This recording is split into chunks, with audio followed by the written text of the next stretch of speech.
The 2010 Winter Olympics have wrapped up in Vancouver, Canada. The Olympic flame has been doused and a return to normalcy has begun for a city thrust onto the world stage. Well, Democracy Now! Producer Aaron Mate traveled to Vancouver to look at an issue lost in the two-week spectacle: the struggles of a low-income community in the Olympic shadow. He filed this report. For 2 weeks, Olympic fever gripped Vancouver's downtown core. Thousands of people flooded the streets, the logos of corporate sponsors on display at nearly every turn. At the Olympic Superstore, shoppers lined up for several blocks just to buy official merchandise. There's tons of people from all over the world with different languages, and they're coming here because this is the official Olympic Superstore. So everything in here is official with the Olympic. It has the little rings and all that kind of stuff. We have about 32 different licensees in here, so we have a wide assortment of products from a 59-cent postcard to a $7,500 canoe. The Vancouver Olympics saw a mass display of civic and national pride. But they've also intensified a struggle over what kind of a city is left behind. For many people, the front lines of that struggle are in a neighborhood called the downtown east side. 2010 homes, not 2010 games. Homes, not games. Homes, not games. It's just a short walk from the Olympic festivities, but the downtown east side can feel worlds apart. An area of 15 square blocks, it's the poorest postal code in Canada. It has the highest HIV infection rate in North America, an outgrowth of rampant drug use and prostitution. But for decades, right through the Olympics, it's also been a community of resistance. What we have in the downtown east side is the most impacted and one of the most devastated communities as a result of the 2010 Olympic Games. People are being pushed out, people are being shoved around, people are being thrown into jails, and yet we're standing here because this community always fights back and always resists with courage and with love. Thank you everyone for being here. The Winter Olympics cost around $6 billion, nearly $1 billion on security alone. That's seen as an affront in the downtown east side, where residents have fought to preserve the social services that can mean life or death for many vulnerable people. Libby Davies is a member of the Canadian Parliament. In many cities across North America, inner cities have either been demolished, gentrified, wiped out, or people just left in misery. In this neighborhood, there's been a struggle for more than 30 years to fight back and to say this is our community. We have a right to be here. We have a right to live in dignity, in good housing, with parks, with a community center. And so this struggle goes on. I think what the effects of the Olympics that has on us is that it takes all the monies away from the poor people and it puts it all towards the Olympic venues, the games, the building, the construction. They forgot about us. The Vancouver Olympics were initially billed as the world's first socially sustainable games. But one key legacy is a squeeze on low-income housing.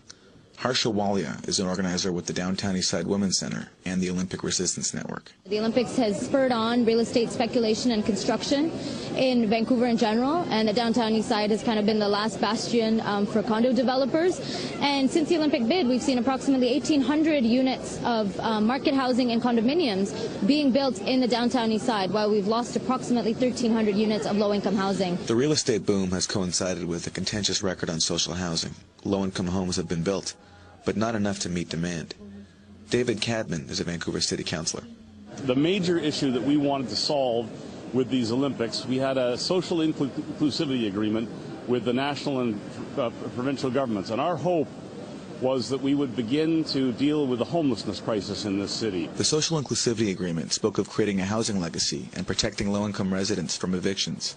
Johal is chair of the Impact on Communities Coalition, which tried to work with Olympic organizers. Literally years after the bid began, civil society organizations were sidelined. Reports that were written, like the Housing Table, which recommended 3,200 units of housing over 4 years, these reports were essentially shelved. So the commitments that were made ended up being more in the realm of marketing and public relations than a document that was substantive or something that could actually be, that we could hold governments to account. The Olympic Athletes Village was to be the centerpiece of the game's social housing legacy. 250 units are designated for social housing after the athletes leave town. But the village has been a financial disaster. After the global economic crisis, private financing collapsed, forcing the city to put up around $1 billion to finish construction.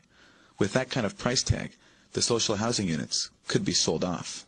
And this was happening exactly at the same time as Olympic infrastructure was being built, like speed skating ovals and loose tracks. In the case of security, we have $900 million being spent over, literally over a 2-month period. And so these one-time costs, it's very difficult not to compare them to the lack of social investment that's going on. The focus on private development over social housing is felt all over the city. Just 2 months before the Olympic Games, developers began bulldozing one of the oldest social housing projects in Canada. Built in the mid-1950s, the Little Mountain housing complex was home to over 700 people. 224 units of perfectly good social housing were torn down. It would have taken as little as $10,000 per unit to fix them up. 15 acres of public land was sold off to the highest corporate bidder. That's Vancouver City Council member Ellen Woodsworth. She took us to the ruins of Little Mountain on her 6th day of a 7-day hunger strike for a national housing program in Canada. Woodsworth tried to prevent the demolition and now fights to ensure the social housing units are replaced. But there are no guarantees.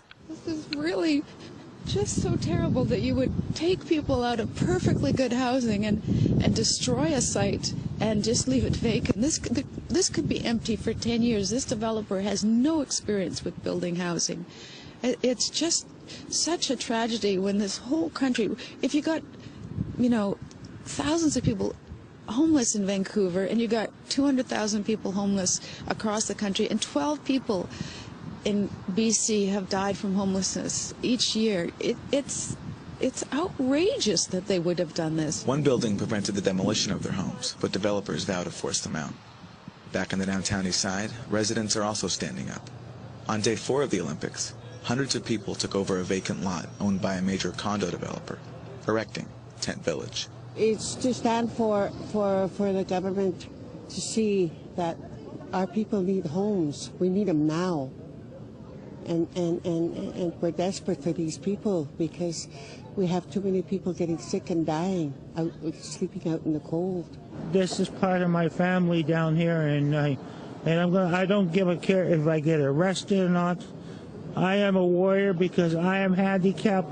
I am sick and tired what the police are doing to the Aboriginal people. They're beaten up with sticks, and they've been dragged by their hair. And I'm one of them that's got the same thing as the brothers and sisters out there.